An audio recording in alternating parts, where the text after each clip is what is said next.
When I look back on the journey that changed my life, I can still see the very first evening it began. My name is Emily Carter, and I live in a small town just outside of Denver, Colorado. For as long as I could remember, I had admired horses from a distance. As a little girl, I would press my face to the fence at the county fair, watching riders guide their horses with such grace and confidence. But life has a way of redirecting dreams. I got married young, became a mother to my wonderful son, Jason, and my days filled up quickly with work, chores, and responsibilities. Riding remained a dream tucked away in a corner of my heart, gathering dust. That was until last year, when everything began to shift, thanks to my son's help every single night. At the time, I didn't even realize he was quietly plotting to pull my forgotten dream into the light again. It all started on my 39th birthday. Jason, who was 17 then, walked into the living room carrying a small box wrapped in blue paper. His eyes sparkled with that mischievous glint he'd had since he was little. "Go on, Mom, open it," he urged. I unwrapped it carefully, expecting maybe some jewelry or a scented candle. Instead, I found a pair of well-worn leather riding gloves. My fingers brushed over the creases in the leather. "Jason, what is this?" "They're yours now," he said with a grin. "I got them from Mrs. Bailey down the road. She's giving riding lessons at her ranch. And I already signed you up." I laughed in disbelief. "You did what?" "You're always talking about how you wish you could ride," he said. "I figured it's time you actually did it." It was one of those moments where your heart feels too big for your chest. Part of me was excited. Part of me was terrified. But Jason wouldn't let me back out. The following Monday evening, I drove to Bailey's ranch for my first lesson. Mrs. Bailey was a petite woman in her 60s with a sun-worn face and kind eyes.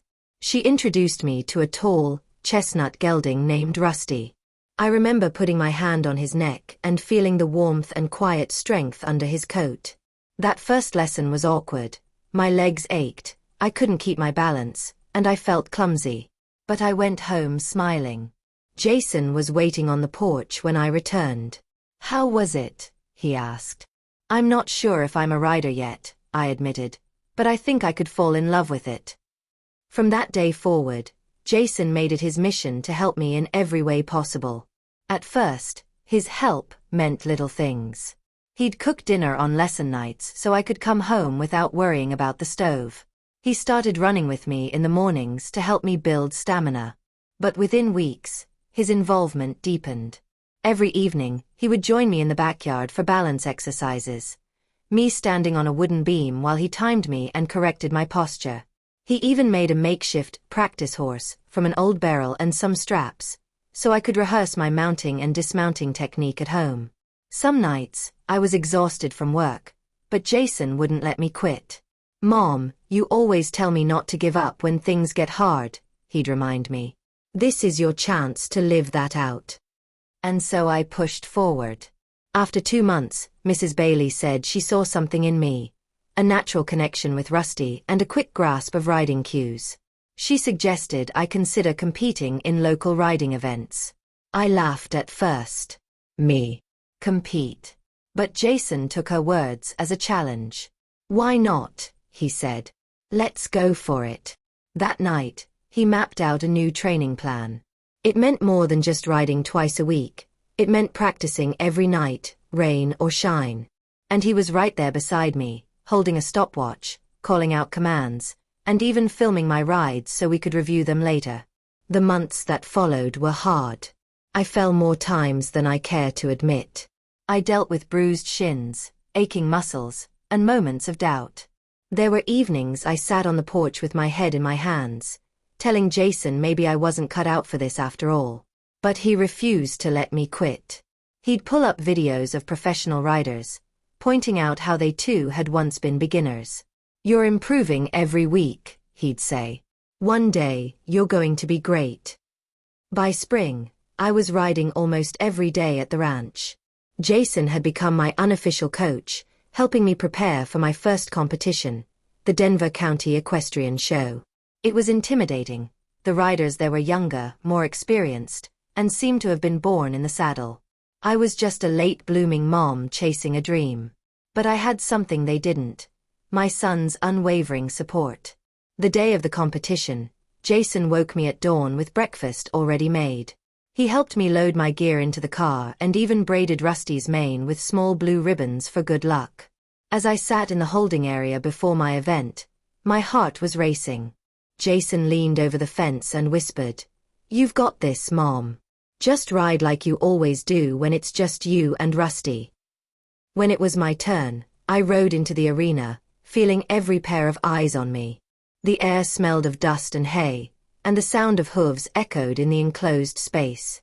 I took a deep breath, gave Rusty a gentle cue, and we moved into our first pattern. I could hear Jason cheering over the crowd.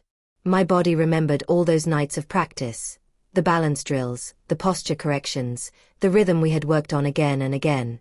Rusty responded beautifully. By the time we finished, I was smiling so wide it hurt. We didn't win first place, but we did win third, and that felt like a victory the size of the Rocky Mountains. Jason was waiting at the gate with open arms. "I knew you could do it," he said, and for the first time, I truly believed him. That competition lit a fire in me. Over the next year, I entered more events, traveling to different towns across Colorado. Each time, Jason was there, cleaning tack, packing lunches, recording my rides. Every night at home, he'd still help me practice, refining my skills, pushing me just enough to grow. Slowly, my name began to be recognized in the local equestrian circles. By the following summer, I qualified for a regional championship. Standing in that bigger arena months later, I thought about how far I'd come. From a woman who once only dreamed of riding, to someone competing among the best in the state. And none of it would have been possible without my son's steady encouragement. That night after the championship, where I placed second in my division, I sat with Jason on the tailgate of our truck, watching the sun sink behind the mountains. "You know," I said, "people call me a professional rider now." Jason grinned. "That's because you are. And you earned it. Today, riding is more than just a hobby. It's part of who I am. I've even started teaching beginner lessons, especially to women who think it's too late to chase a dream. I always tell them about the late nights in the backyard, the balance drills, the small steps that lead to big change. And I tell them about my son, the young man who believed in me before I believed in myself.